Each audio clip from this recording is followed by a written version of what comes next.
From Plagueis to Palpatine, the making of the Galactic Empire. Opening thesis. This is the history of how a republic died without fully understanding that it was dying. It is the history of how a constitutional state, still rich, still prestigious, still defended by legendary guardians and vast institutions, was converted into an empire not by one battle, not by one speech, and not even by one betrayal, but by a sequence of political pressures, military emergencies, engineered fears, and administrative adaptations that, over time, made the unthinkable appear necessary. The empire did not burst suddenly into existence out of stable peace. It was assembled from the Republic's own habits of procedure, deference, militarization, and crisis management. The Clone Wars did not simply destroy the old order. They taught the galaxy to accept the political conditions under which the old order could be replaced. That is why the period from 32 BBY to the proclamation of the First Galactic Empire in 19 BBY matters so profoundly in galactic history. It explains the relationship between fear and authority. It explains how industrial power reshapes political possibility. It explains how the Jedi Order, in trying to save the Republic, became trapped inside a military machine built for its destruction. And it explains why later governments, including the New Republic, would inherit not just the memory of Palpatine's tyranny, but the structural lessons of how tyranny had been built. To understand the Empire, one must understand not only Darth Vader, or the Senate Chamber, or the fall of Anakin Skywalker. One must understand shipping lanes, procurement contracts, fleet doctrine, intelligence failures, emergency law, local crises, and the way every one of those things can be made to point toward one destination if the guiding hand behind them is patient enough. Prologue. The Hidden Republic. Before Naboo, before Geonosis, before the first clone battalion ever deployed into open war, the galaxy already contained the conditions of its own transformation. The Republic was old, impressive, ceremonially legitimate, and yet deeply fragile. It stretched across enormous distances and depended for coherence on trust in institutions that had become slow, layered, and vulnerable to manipulation. Local grievances could be buried in committee process. Megacorporations could exercise influence on a scale that blurred the line between commercial actor and political sovereign. The Senate still spoke the language of law, but increasingly it lived in the practice of delay. Wealth moved quickly, procedure moved slowly. That gap mattered. It is here that the account centered on Darth Plagueis becomes useful as a historical lens. Even handled carefully, outside the strict hierarchy of canon, it captures something the canonical record strongly supports. Palpatine's rise was not improvised in the moment of the Naboo crisis.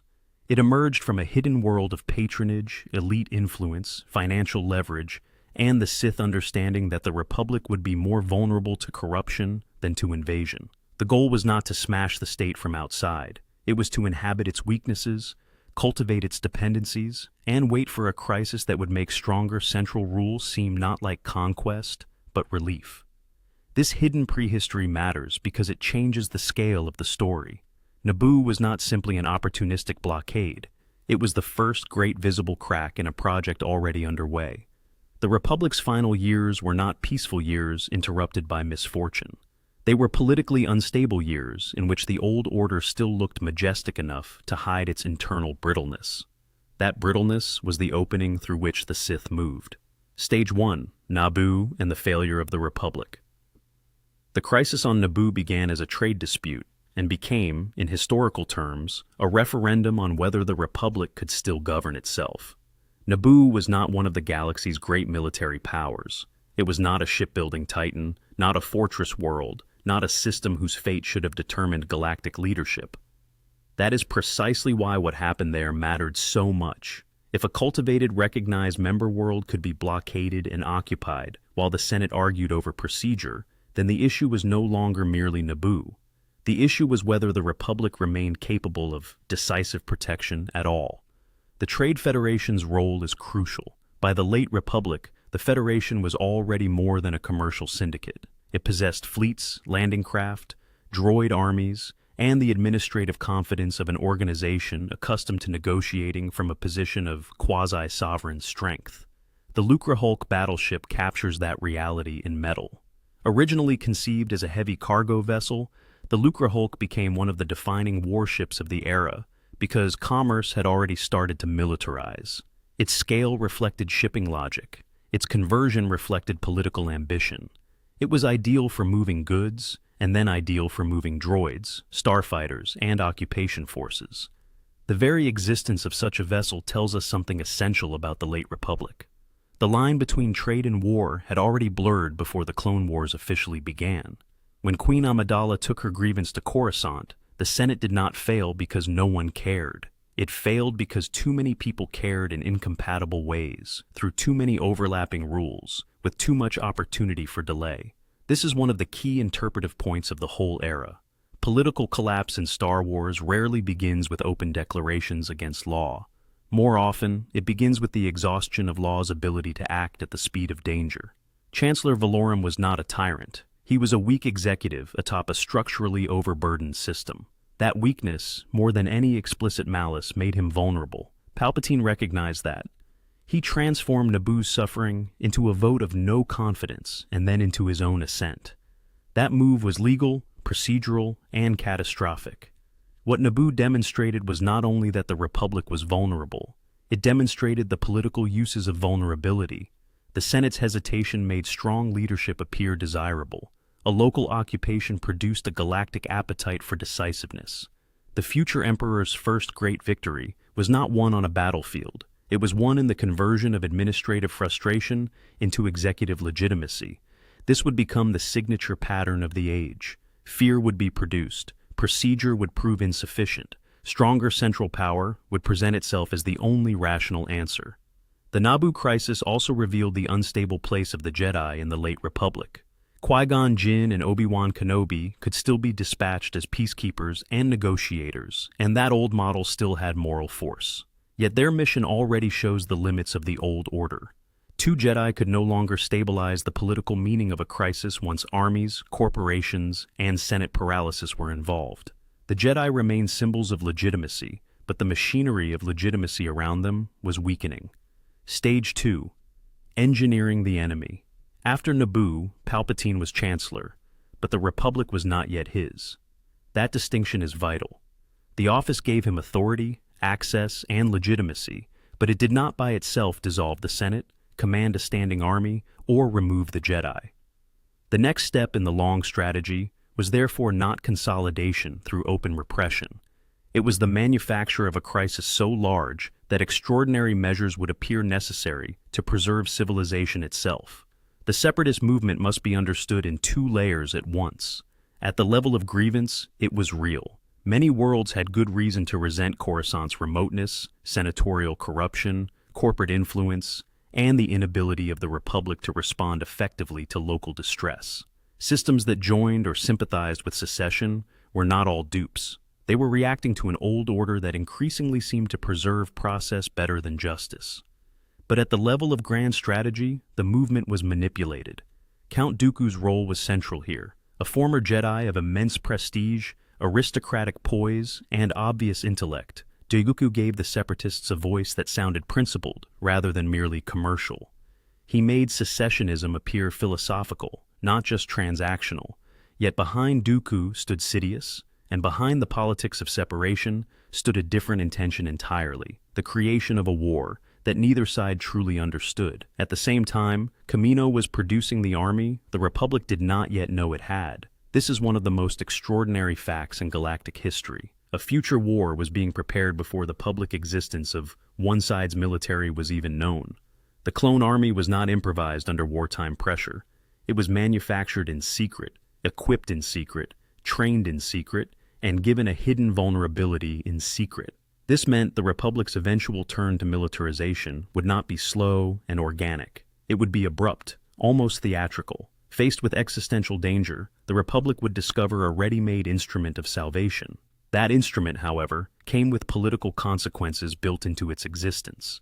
A standing army is not just a military fact. It changes how a state imagines power. The Republic had long relied on planetary defense forces, judicial functions, and the Jedi Order's limited but morally powerful interventions.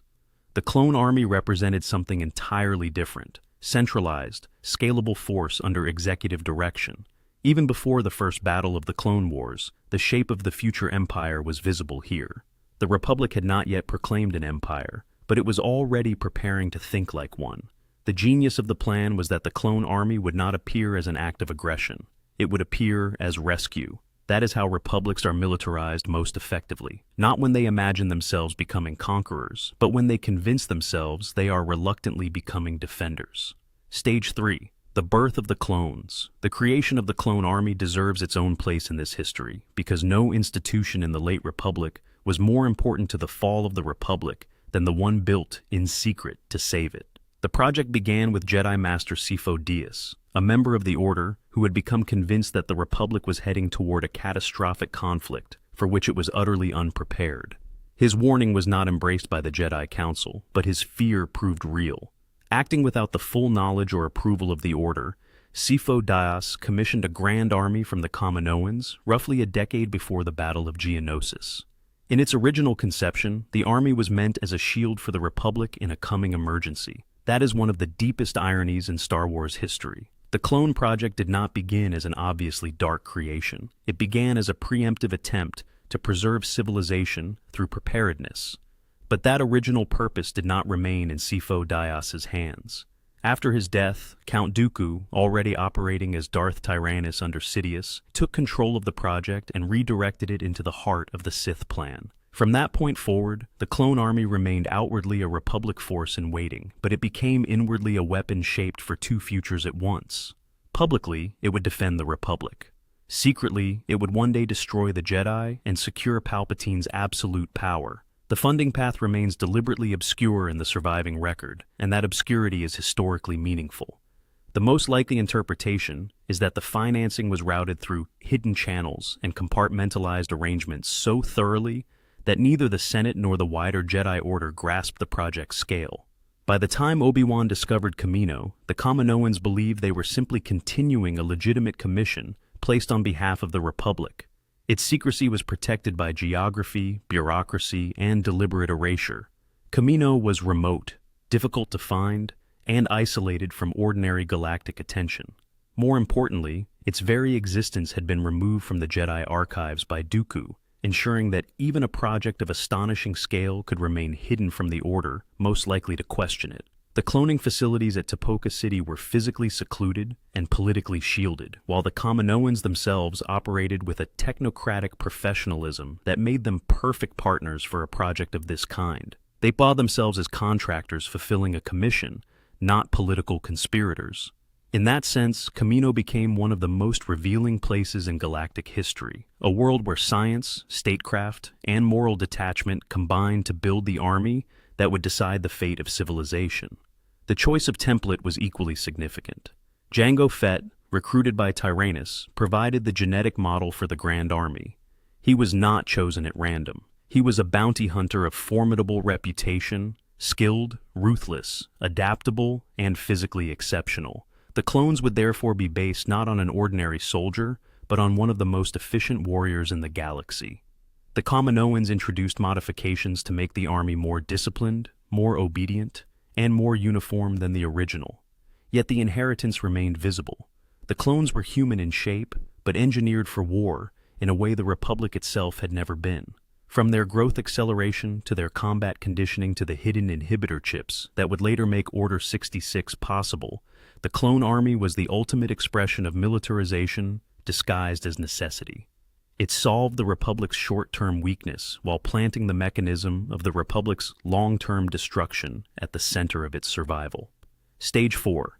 Geonosis and the opening of the Clone Wars. The first battle of Geonosis is the hinge upon which the constitutional history of the galaxy turns. On the surface, it is a rescue mission, spiraling into open war. Obi-Wan Kenobi's investigation uncovers the droid foundries of Geonosis and the convergence of separatist political and military planning. Anakin Skywalker and Padme Amidala attempt to rescue him and are captured. The Jedi intervene. The clone army arrives. Battle begins. But beneath that sequence lies a more profound transformation. Once the clone army marches openly, the Republic ceases to be what it had been. Whatever its flaws, it had remained for centuries a civilian political system with limited direct military identity. After Geonosis, it becomes a war state.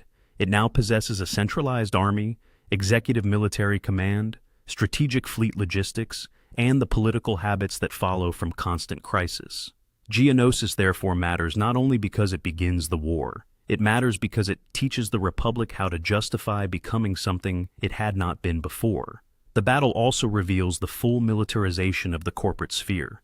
The Confederacy's droid armies, spider droids, starfighters, and foundries are not the spontaneous products of ideological revolution. They are industrialized violence emerging from a network of commercial powers that had long blurred business and sovereignty.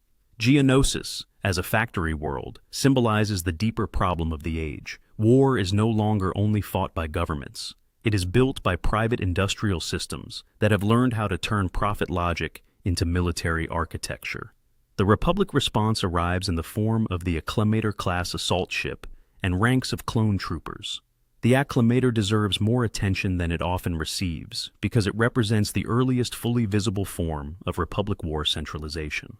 Designed for planetary assault, rapid deployment, and large-scale troop transport, it is exactly the sort of ship a civilian federation would need if it suddenly found itself converted into a high-speed expeditionary war state.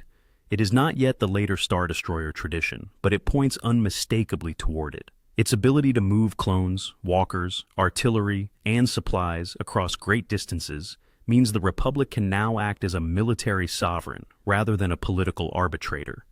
The old order has not yet died, but it has changed form. Geonosis also alters the Jedi irreversibly. They enter the conflict as rescuers and peacekeepers. They leave it as generals in waiting. Once Jedi lead troops in open battle, the symbolic relationship between the Order and the Republic changes. They are no longer merely the guardians of peace. They are now part of the state's war machine, whether they fully understand the implications or not. Stage 5. Fleets, factories, and the militarization of industry. The Clone Wars were not simply a contest of courage or ideology. They were also a contest of industrial systems and procurement philosophies. To understand how the Republic fell, one must understand how the war taught the galaxy to think in terms of production, fleet replacement, command logistics, and the mass movement of force. On the Separatist side, the fleet reflected the Coalition's corporate origins. The Lucrehulk battleship remained central, not because it was elegant, but because it was practical for an alliance of commercial actors already accustomed to scale. It could carry enormous fighter complements and droid forces. The Munificent-class star frigate, associated with the banking clan, reflected another dimension of that order: communications warfare, long-range firepower, and financial-industrial militarization. These ships show that the Confederacy was less a traditional state than a war coalition built from entities that already owned infrastructure. Its fleets were not clean national creations. They were weaponized extensions of commercial power. The Republic, by contrast, increasingly built toward integration.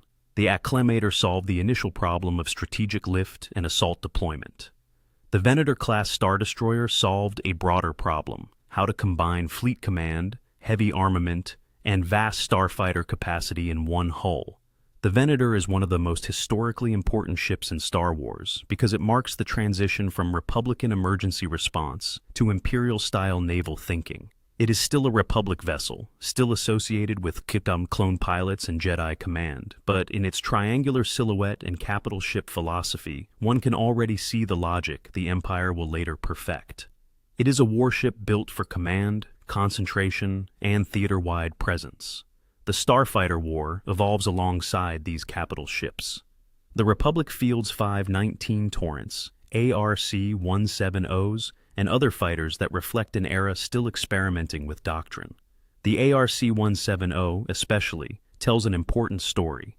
Heavily armed, multi-crew, durable, and long-range, it belonged to a war in which starfighter survivability and battlefield flexibility still mattered deeply. Later Imperial doctrine would move toward different assumptions, emphasizing centralized carrier support and cheaper massed fighters.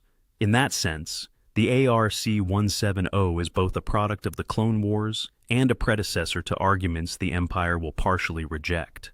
Specialized vessels proliferate because the war itself is teaching both sides what new forms of force are required. The Malevolence, with its ion weapon, shows the Separatists experimenting with anti-fleet system destruction on a vast scale. The Republic stealth ship at Christophsis reveals how much tactical advantage might come from sensor evasion, surprise, and technical asymmetry. Hyena bombers, tri-fighters, and other droid designs illustrate a military culture willing to prioritize mechanical aggression over pilot survivability. This is one of the key asymmetries of the war. The Separatists can field doctrine shaped by automation at scale. The Republic, dependent on finite clones and highly valuable Jedi leadership, must think differently. Procurement logic also reveals political logic. The Republic's ships increasingly assume long-distance deployment, integrated carrier operations, and the necessity of defending a civilization stretched across sectors. The Confederacy's fleets assume territorial dispersal, industrial depth, and mass droid endurance. Both sides are building the war they think they need.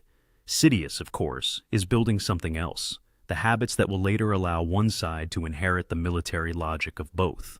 Stage 6. The Clone Wars become a system. Once the war begins, it ceases to be one battle and becomes a machine. This is one of the most important historical shifts of the entire period. Early battles can still be narrated as campaigns. Later battles must be understood as nodes inside a galaxy-spanning system, linking factories, fleets, roads through hyperspace, political loyalty, intelligence work, and local morale. Christophsis is a perfect example of the early war finding its shape. The Separatist blockade forces the Republic to think not merely in terms of direct fleet engagement, but in terms of evasion, relief, shielding, and tactical innovation. Anakin Skywalker's use of the stealth ship is significant because it reveals the Republic's capacity for adaptation. The Republic is still improvising in those early years. It does not yet possess the hardened imperial certainty it will later display. That improvisational flexibility is one of its strengths, but it also means the war is constantly teaching the Republic new justifications for expanded military experimentation. Ryloth then reveals the importance of liberation campaigns and local political legitimacy. The Republic is not only fighting fleets, it is trying to prove to worlds that it can rescue them. That matters because the Separatists thrive partly on the claim that the Republic is distant and ineffective. Every successful liberation, therefore, has both military and political value. It is a battle for trust as much as territory. Yet even this is complicated. Worlds are not always rescued by a system they experience as immediately benevolent. They are often rescued by a system that arrives in clone armor, under Jedi command, in warships built for occupation as easily as defense. The ambiguity will matter later. The Second Battle of Geonosis reveals the centrality of industry. By this point, the Republic understands that it cannot merely react to Separatist offensives. It must strike at production capacity. Geonosis becomes a manufacturing problem as much as a military one. Foundries, munitions, droid assembly, and planetary defense are all intertwined. The war has reached the point at which battles are increasingly about whether an enemy can continue generating war material at scale. Kamino proves that the same logic applies to the Republic. The attack there is not random. It is an attempt to wound the Republic at the level of reproduction and replenishment. Underwater assault, infiltration, and direct pressure on Tipoca City all reveal that the Separatists understand the war's real depth. To destroy one Venator is useful. To destabilize the source of the clone army is far more dangerous. This is one of the reasons the Clone Wars feel so modern, even within a mythic galaxy. They are industrial wars. They are shaped by replacement cycles, production chains, and infrastructure protection. Umbara darkens the moral terrain. Here, the war becomes not just exhausting, but corrosive. The clones are driven into disaster under a commander who has become strategically and morally monstrous. The campaign matters because it reveals that the Republic's military structure is now capable of producing internal catastrophe without any Separatist manipulation required. Once the Jedi are generals, their failures become operational failures of the state. Once the clones are trained above all for obedience, that obedience can be turned against them by bad command as easily as by enemy action. The war is no longer only testing ideals, it is deforming them. The Citadel mission, rescue operations, and campaigns across worlds like Saliukami and Devaron all reinforce the same truth. The Clone Wars are now a total system. Intelligence, prisoner recovery, special operations, fleet movement, and conventional battlefield combat are all inseparable. No one is fighting a local war anymore. Every local war is connected to a larger supply and command environment. That is one reason the final purge will be so effective. The Jedi are everywhere, but they are everywhere within a unified military geometry shaped by their enemy. The Siege of Mandalore adds one final layer. Here, the war ceases even to pretend that it is only about Republic and Separatist sovereignty. Criminal syndicates, clan conflict, former Sith ambition, and Republican intervention all converge. The Republic is now so deeply militarized that even local civil collapses are drawn into the gravitational field of galactic war. Mandalore is not peripheral to the story. It is evidence that by the end of the Clone Wars, there is no true outside to the conflict anymore. Everything is being pulled toward one outcome: the destruction of autonomous political life and the birth of centralized imperial order. Stage 7. Coruscant under attack. The Battle of Coruscant is one of the most important symbolic moments in the age because it brings the war home. For years, Coruscant had functioned as the protected center of the Republic, the place from which laws radiated and to which reports returned.